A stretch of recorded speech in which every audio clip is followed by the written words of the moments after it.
Baie mense wat hulle nooit danig aan Jesus gesteer het nie, sal skielik baie ernstig na hom begin soek wanneer dinge in hulle lewe verkeerd loop. Hulle word dalk met 'n siekte gediagnoseer of 'n huwelik kom onder druk, daar's finansiële nood, daar's 'n kind wat siek is of 'n kind wat opstandig leef. Dan sal ons maklik bid en sê, Here, help my tog. Maak dit asseblief reg. Nou daar is niks fout daarmee om met ons nood na die Here toe te gaan nie. Maar wat gebeur wanneer ons sy hulp net wil hê sonder sy woord? Wanneer ons hom net wil ken vir sy gawes en nie vir sy redding nie? Wanneer ons wil hê hy moet ons omstandighede verander, maar ons is nie bereid om ons lewens onder sy heerskappy te plaas nie. In Markus 1 sê die disippels vir Jesus, almal soek u.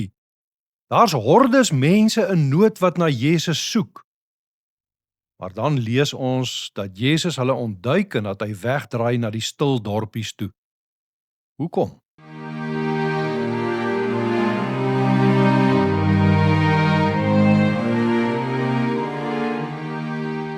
Goeienaand, dit is ons voorreg om vanaand weer vir ons aandgodsdiens die woord van die Here oop te maak. Ons lees vanaand verder uit die Evangelie volgens Markus, hoofstuk 1, vanaf vers 32 tot en met vers 39. Ek lees vanaf vers 32. Toe dit aand geword het en die son al onder was, het die mense al die siekes en die wat in die mag van duiwels was na hom toe gebring. Die hele dorp het by die deur van die huis saamgedrom. Hy het baie siekes wat allerhande kwale gehad het gesond gemaak en baie duiwels uitgedrywe. Hy het die duiwels nie toegelaat om te praat nie, omdat hulle geweet het wie hy is. Die môre vroeg toe dit nog nag was, het hy opgestaan en buitentoe gegaan na 'n eensame plek en daar gebid. Simon en die wat by hom was, het hom egter gesoek en toe hulle hom kry, sê hulle vir hom, almal soek u. Maar hy antwoord hulle, laat ons ergens anders heen gaan, na die nabygeleë dorpies toe, sodat ek daar ook kan preek, want daarvoor het ek gekom. Hy het toe gegaan en dwars deur Galilea in hulle sinagoges gepreek en duiwels uitgedrywe. Tot sover lees ons uit die woord van die Here, van brood alleen sal 'n mens nie lewe nie, maar van elke woord wat uit die mond van God kom. Toe die son daardie aand ondergaan en die Sabbat verby was, het die mense van Kapernaum begin aankom. Die oggend nog het Jesus in die sinagoge 'n man van 'n bose gees verlos. En in Simon Petrus se huis waar hulle tuis gegaan het, het hy Simon se skoonma gesond gemaak. Party het dit gesien, party het dit gehoor. En nou het hulle siekes en mense wat deur bose geeste getuister is na Jesus toe gebring. Markus sê hulle het in hulle massas gekom, omtrent die hele dorp het voor die deur saamgedrom. Jesus stuur hulle nie weg nie. Hy staan nie koud teenoor hulle menslike lyding nie. Hy genees die siekes met geduld en hy dryf die bose geeste uit. Sy dade wys God se koninkryk het werklik tot by die mense gekom. Waar die Messias kom, waar die koning kom, daar moet siekte en gebrokenheid en duisternis voor hom buig. Dit moes 'n baie buitengewone aand gewees het.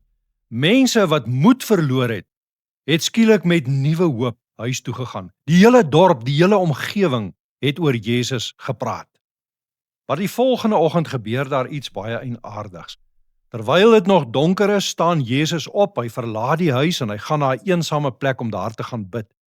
Simon Petrus en die ander gaan soek hom en toe hulle hom kry, sê hulle vir hom, almal soek u. Nou dit klink soos 'n groot sukses. Die skare wag, die belangstelling is enorm. Daar is hope mense met behoeftes, mense wat Jesus wil sien. En 'n mens sou verwag dat Jesus onmiddellik sou teruggaan. Maar hy sê, kom ons gaan iewers anders, sodat ek daar ook kan preek, want daarvoor het ek na die wêreld toe gekom. Waarom gaan hy weg as almal hom dan soek? Nie omdat hulle lyding vir hom onbelangrik is nie. Hy het die vorige aand juis sy ontferming gewys. Maar Jesus laat nie toe dat die skare bepaal wie hy moet wees en waarvoor hy na die wêreld toe gekom het nie. Daardie mense soek hom omdat hulle gesien het wat hy vir hulle kon doen. Hulle wil die geneeser in hom hê. Hulle wil hê hy moet hulle onmiddellike nood bly oplos. Maar Jesus het nie gekom om bloot 'n plaaslike wonderwerker van formaat te wees nie.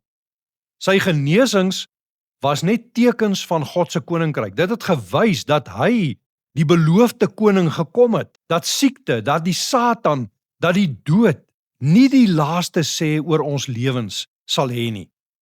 En tog was hierdie wonderwerke nie die einddoel van sy koms nie. Dit was nie waarvoor hy gekom het nie.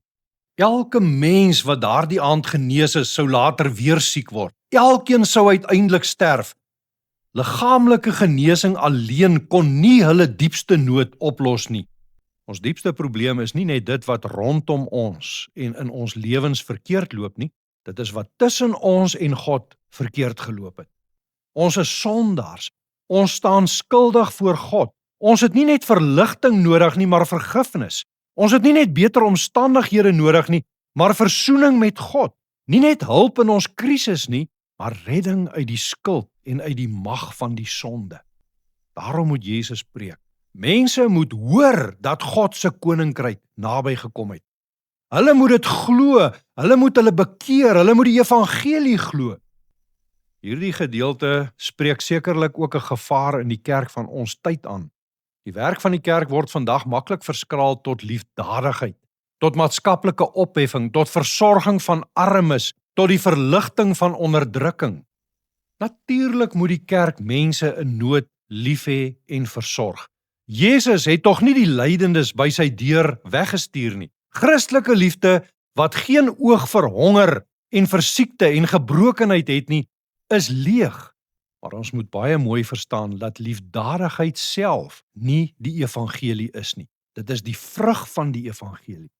Wanneer die kerk mense net voed, mense net versorg en ophef, maar hulle nie vertel van sonde en oordeel, van Christus se kruis, van bekering en geloof nie, dan word hulle net tydelik gehelp, terwyl hulle diepste nood nog onaangeraak bly. 'n Mens kan kos ontvang en hy kan steeds sonder Christus sterf. Jy kan uit armoede opgehef word en jy kan steeds onversoen met God bly en vir ewig verlore. Daarom mag die kerk nooit so besig raak met die tydelike nood van mense dat dit ophou om die boodskap te verkondig wat vir ewig red nie.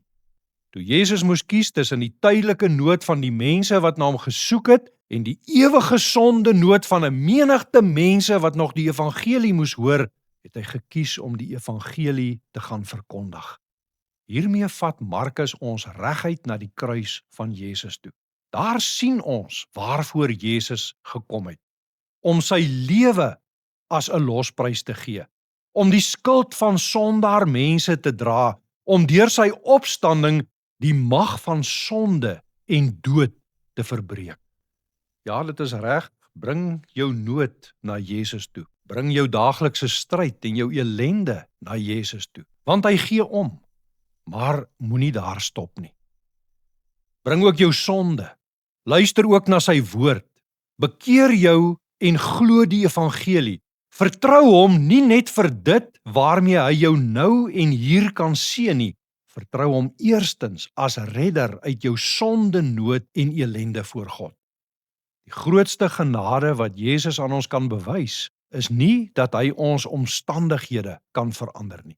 Die grootste genade is dat hy ons sonde vergewe, dat hy ons met God versoen en dat hy ons God se ewige kinders maak. Moet hom daarom nie net soek vir sy gawes nie. Vertrou hom as jou redder, buig voor hom as jou ewige koning. Amen. Kom ons bid nou saam. Ons Vader wat in die hemel is, dankie dat ons met al ons nood na U mag kom, met al ons siekte, met al ons vrese, ons bekommernisse, die gebrokenheid van ons lewe, en dat ons kan weet, Here, dat U ook daarin U hand op ons wil lê. Vergewe ons, Vader, dat ons so dikwels U gawes soek, maar dat ons harte van U af terughou. Gee dat ons nie net uitkoms sal begeer in ons omstandighede nie, maar dat ons werklik na U woord sal luister, dat ons onder U heerskappy sal stel en onder U heerskappy sal buig. Here, open ons harte deur U Gees. Bring ons tot geloof, tot bekering en laat ons op Christus alleen vertrou. Laat U wil in ons lewe geskied. Here, bewaar ons van die bose, om Christus ontwil. Amen.